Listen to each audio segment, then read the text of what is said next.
Welcome back to our fourth and last video in the series, Rose Knows Lent.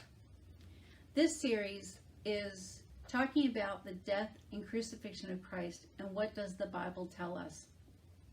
In my Advent videos, I highlighted a couple of the 44 prophecies that Christ fulfilled. Of those 44 prophecies, 20 of them prophesy about the betrayal, crucifixion, and resurrection of Christ.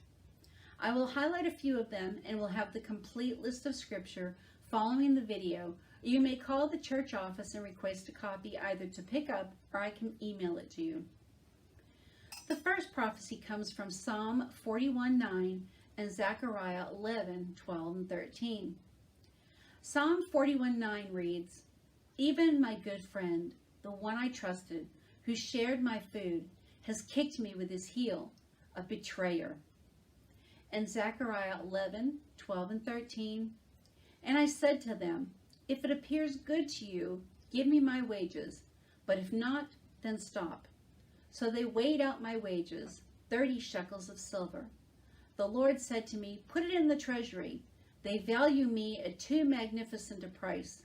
So I took the 30 shekels of silver and put them in the treasury of the Lord's house." Here the scripture is referencing Christ being betrayed for 30 pieces of silver, a person who was a friend, one of the disciples of Christ. In Luke 22:47-48 and Matthew 26:14-16, they confirm the betrayal by Judas, one of the 12 disciples. Luke speaks about the betrayal, and Matthew references the price of the betrayal. In Luke it says, while Jesus was still speaking, a crowd appeared, and the one called Judas, one of the 12, was leading them. He approached Jesus to kiss him. Jesus said to him, "Judas, would you betray the human one with a kiss?" In Matthew 26 it says, "Then one of the 12, who was called Judas Iscariot, went to the chief priests and said, 'What will you give me if I turn Jesus over to you?' They paid him 30 pieces of silver. From that time on, he was looking for an opportunity to turn him in." In Scripture, it states that the money that was given to Judas, that he returned to the priest, was used to buy a potter's field, a place where people who had no money could be buried. This too was foretold in the Zechariah 11:12-13 scripture and came to truth in Matthew 27:9-10. The next prophecy we will look at is that the Messiah would be falsely accused.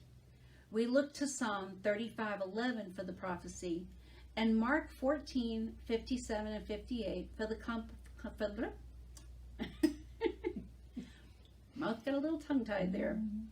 And Mark 14:57-58 for the confirmation that it happened. Psalm 25:11 says, "Violent witnesses stand up. They question me about things I know nothing about." Mark 14:57-58 says, "Some stood to offer false witness against him, saying, 'We heard him saying, I will destroy this temple constructed by humans, and within 3 days I will build another, one not made by humans.'" When Christ is asked about these accusations, he says nothing in keeping with another prophecy that Messiah would be silent before his accusers. This comes from Isaiah 53:7 and Mark 15:4-5. Other prophecies were that he would be spat upon and struck, and that he would be hated without cause. The next one will take a closer look at that. The next one we will take a closer look at is that Messiah would be crucified with criminals. Isaiah 53:12 says, "Therefore I will give him a share with the great, and he will divide the spoil with the strong, in return for exposing his life to death, and being numbered with rebels, though he carried the sin of many and pleaded on behalf of those who rebelled." He will be numbered with rebels. This prophecy also mentions the reason of this death is that Christ is carrying the sins of many and even pleads on the behalf of the rebels. Matthew 27:38 and Mark 15:27 and 28 both hold up this prophecy. Mark 27:38 says, "They crucified with him two outlaws, one on his right side and one on his left." Mark 15:27 says, "They crucified two outlaws with him, one on his right and one on his left." Not all Bibles actually print verse 28. It's a note that's added that references back to the prophecy in Isaiah. It says, "The scripture was fulfilled, which says he was numbered among criminals." This next prophecy I found interesting due to the scripture it speaks of. It says Messiah's bones would not be broken. The Old Testament passages are Exodus 12:46 and Psalm 34:20. The New Testament passage is John 19:33 to 36. So let's look at the Old Testament scripture, Exodus 12:46. "It should be eaten in one house. You shouldn't take any of the meat outside the house, and you shouldn't break the bones."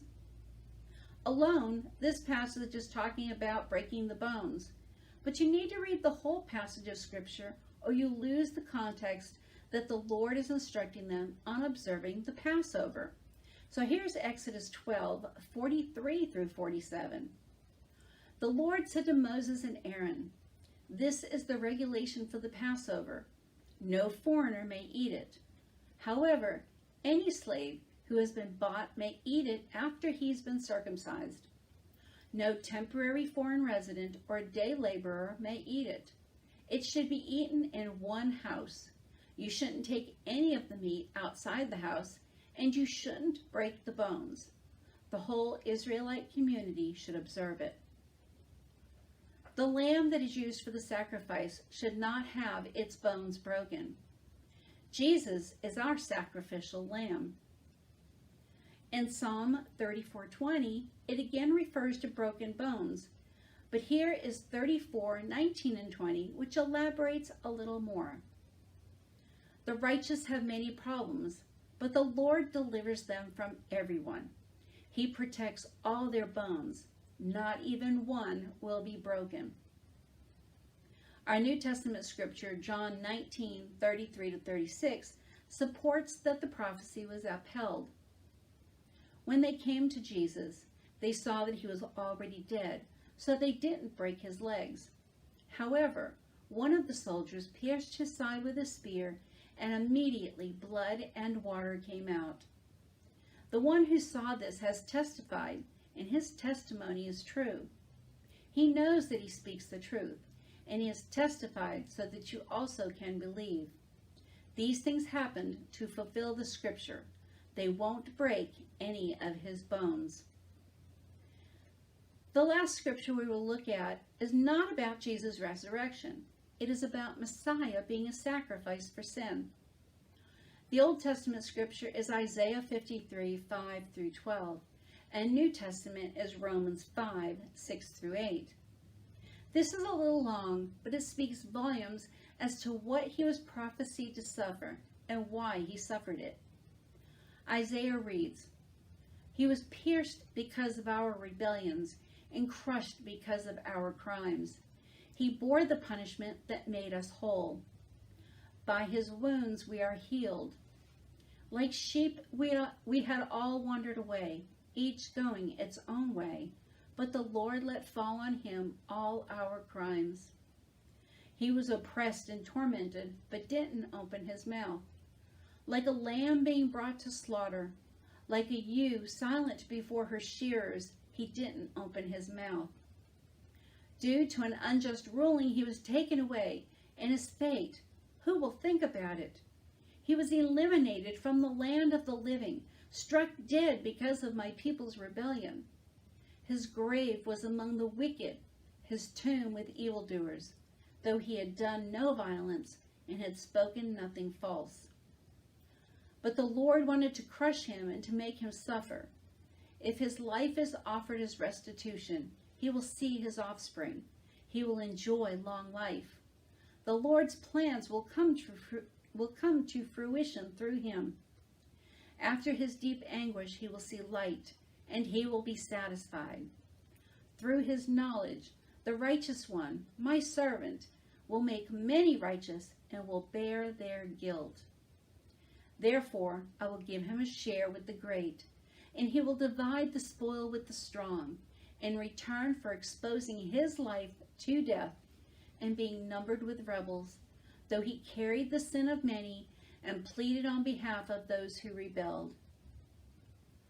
This passage speaks volumes to all the other prophecies that have been spoken and to why Christ suffered.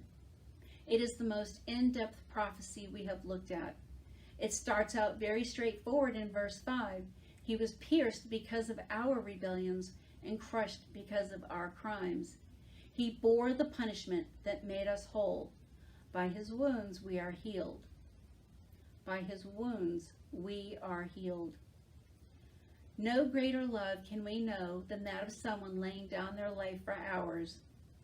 I would like to think that I would do that for someone that I loved, but to do that for all of us, even those of us who were to come after his death, is a love that is hard to fathom. We may have moments in time when we feel unloved, but the truth is, we are covered in love, a love greater and deeper than we could ever imagine. Our New Testament scripture is Romans 5, 6-8, and it states, "While we were still weak, at the right moment, Christ died for ungodly people.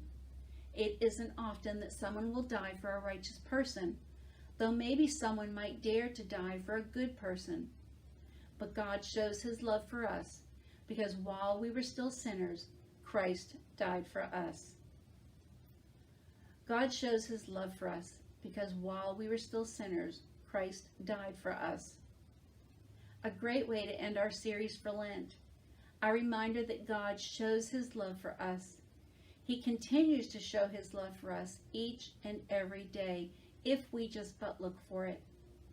I hope that you have enjoyed this Lenten series, and that the season of Lent brings you a renewed spirit, filled with love, hope, and mercy. God bless.